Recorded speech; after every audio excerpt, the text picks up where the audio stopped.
You ask Tiger to solve. This deals with linear equations with one unknown.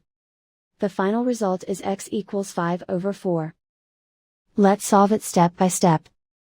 Group all x terms on the left side of the equation. Add 2x to both sides. Group like terms.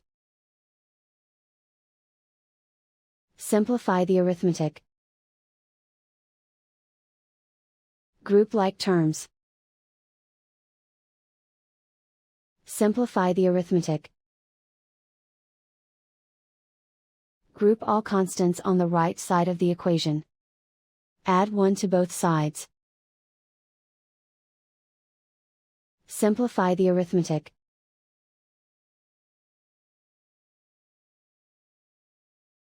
Isolate the x. Divide both sides by 8. Simplify the fraction.